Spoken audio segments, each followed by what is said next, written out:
সাধারণত বাঙালি বিয়ে মানেই আমাদের চোখে ভেসে ওঠে লাল শাড়ি, কাজল টানা চোখ, কলকা আর পাটাশি।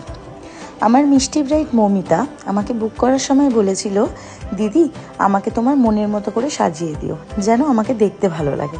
ব্রাইড যখন এই কথাটা বলে তখন কিন্তু আমাদের দায়িত্বটা আরও দ্বিগুণ বেড়ে যায়।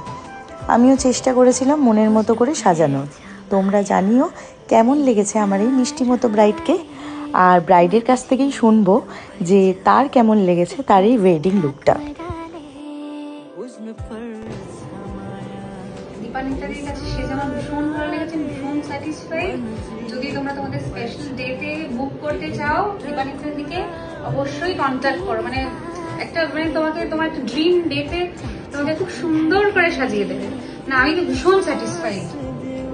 থ্যাংক ইউ দীপানিতাদি, আমাকে এত সুন্দর একটা লুক করে দেওয়ার জন্য।